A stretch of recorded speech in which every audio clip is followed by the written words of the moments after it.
They say nothing good happens after midnight. As someone who's collected these stories from real night shift workers across America, I can tell you, they're absolutely right. What you're about to hear happened to ordinary people, just trying to make a living. But their nights turned into something they'll never forget.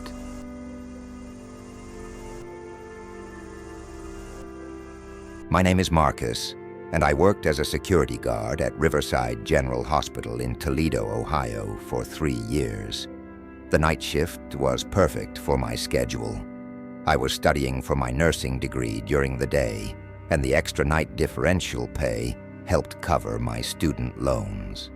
What I experienced during my last week there made me realize some places are too dangerous to work, no matter how good the money is.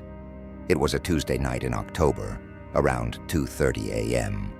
I was doing my routine rounds on the 4th floor, the old psychiatric ward that had been closed for renovations for over 6 months. The hospital administration kept one security guard patrolling the empty floors to prevent vandalism and theft of medical equipment.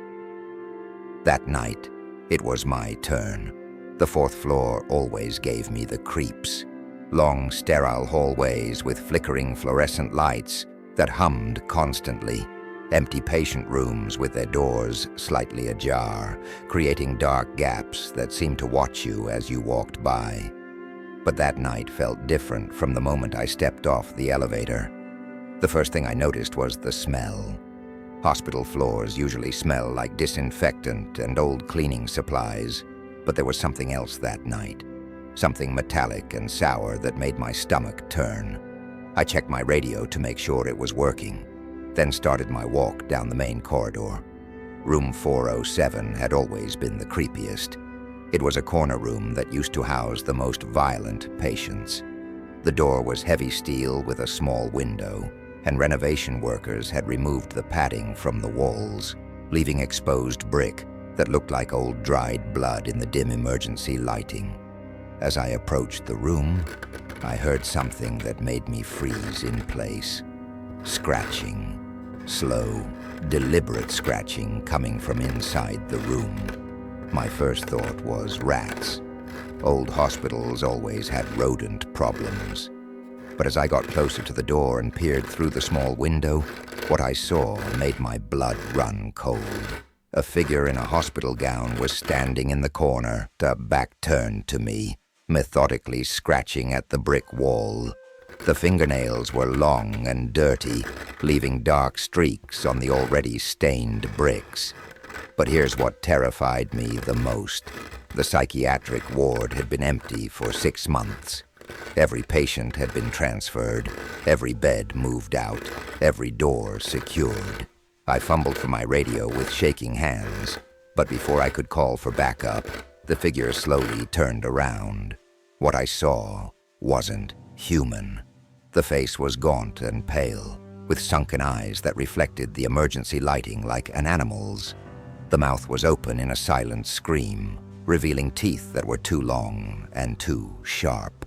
I ran. I'm not ashamed to admit it. I sprinted down that hallway faster than I'd ever run in my life, my footsteps echoing off the walls like gunshots. Behind me, I could hear scratching sounds growing louder, as if whatever was in that room was trying to claw its way through the steel door. I didn't stop running until I reached the main security desk on the 1st floor. My supervisor, Janet, looked up from her crossword puzzle with concern as I burst through the door, gasping and pale. "Marcus, what the hell happened to you?" she asked, setting down her pen. I told her everything, the smell, the scratching, the figure in room 407. Janet listened with a skeptical expression that gradually changed to concern. When I finished, she was quiet for a long moment. "Marcus," she finally said, "room 407 was sealed off last week. Maintenance found some kind of structural damage and blocked it off completely. There's no way anyone could get in there." That's when she pulled out her master key log and showed me the records. Room 407 had been welded shut 3 days ago. No key could open it. No maintenance worker had been scheduled for that floor. And according to the hospital's electronic badge system, I was the only person who had accessed the 4th floor in over 2 weeks. I quit the next morning. When I turned in my badge and radio, I couldn't bring myself to tell them the real reason.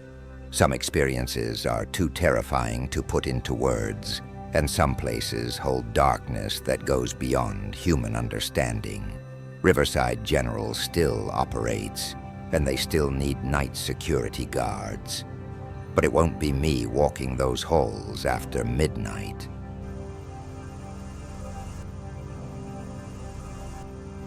Sarah Beth Williams worked the overnight shift at Premier Auto Parts Manufacturing in Detroit, Michigan. The job paid well enough to help her save for her daughter's college tuition. But what happened during her 3rd month there changed everything she thought she knew about her workplace. The factory was a massive building that stretched for 3 city blocks, filled with heavy machinery that never stopped running. During the day shift, nearly 200 workers kept the place buzzing with activity. But at night, only a skeleton crew of 12 people operated the entire facility. The building felt different in the darkness, bigger, emptier, and filled with shadows that seemed to move when you weren't looking directly at them. Sarah Beth's station was in Section C, near the back of the building, where they manufactured transmission components. Her job was simple but crucial: monitor the automated assembly line and perform quality control checks every hour. The work was repetitive, but the isolation gave her time to think and plan for her daughter's future. The incident happened on a Thursday night in November. Sarah Beth had been working alone in Section C for about 3 hours when she noticed something odd. The assembly line machines were running normally, but she kept hearing additional sounds, rhythmic banging that didn't match any of the equipment cycles she'd memorized. At first, she assumed it was maintenance work in another section, but when she checked her radio, dispatch confirmed that no maintenance was scheduled for the night shift. The banging continued, growing louder and more insistent. It seemed to be coming from somewhere deeper in the building, past the storage areas where raw materials were kept. Sarah Beth tried to ignore it and focus on her work, but the sound was driving her crazy. It had a pattern: 3 loud bangs, pause, 3 more bangs, pause, like someone was trying to send a signal or break through something heavy. Against her better judgment, she decided to investigate. She grabbed her flashlight and headed toward the back of the building, past rows of silent machinery and towers of stacked materials. The banging grew louder as she approached the oldest section of the factory, a part that had been built in the 1940s and was scheduled for demolition next year. The sounds were definitely coming from beyond a set of heavy steel doors that led to the original factory floor. These doors had been sealed when the new sections were built, but someone had recently cut through the chains and padlocks. The doors stood slightly ajar, and cold air flowed through the gap, carrying with it the smell of rust and decay. Sarah Beth knew she should turn back and call security, but something compelled her to push through those doors. What she found on the other side made her question everything she thought she knew about her workplace. The old factory floor was enormous and filled with outdated machinery covered in thick dust and rust. Emergency lighting provided just enough illumination to see shapes and shadows, but not much detail. The banging was much louder now, echoing off the high ceiling with a metallic resonance that hurt her ears. She followed the sound deeper into the abandoned section, her flashlight beam dancing across broken conveyor belts and rusted equipment. That's when she saw the source of the banging, and her blood turned to ice. A man in a company uniform was standing at one of the old punch presses, methodically operating the massive machine. But something was terribly wrong. The machine hadn't been connected to power in decades, yet it was moving. The man's movements were jerky and unnatural, like a marionette being controlled by an inexperienced puppeteer. As Sarah Beth got closer, she realized with growing horror that she recognized the uniform. It was the old style that Premier Auto Parts had used in the 1980s, before the company updated their design. But that wasn't the worst part. When the figure turned around, she saw that half of his face was missing, as if it had been caught in heavy machinery. One eye was gone, replaced by a dark, weeping socket. His remaining eye fixed on Sarah Beth with an intensity that made her feel like prey. The figure dropped what he was working on and and started walking toward her with that same jerky, unnatural gait. Sarah Beth ran like she'd never run before, crashing through the factory floor, past the sealed doors and back to Section C. She didn't stop until she reached her station and grabbed her radio. "Security, this is Sarah Beth in Section C. I need immediate assistance. There's someone in the old factory section." The response crackled through her radio. "Sarah Beth, that's impossible. That section has been sealed for 15 years. Are you sure you're okay?" When security finally arrived to investigate, they found the steel doors still sealed with their original chains and padlocks, completely undisturbed. There were no signs that anyone had been in the old section. But Sarah Beth knew what she had seen. She submitted her resignation the next day. Years later, Sarah Beth learned from a former co-worker that a man named Robert Kowalski had been killed in that exact section in 1987 when a punch press malfunctioned. He'd been working alone on the night shift when the accident happened. His body had been so mangled that the funeral had been closed casket. The punch press that killed him was the same machine Sarah Beth had seen that night. And according to company records, Robert had been wearing the old-style uniform when he died.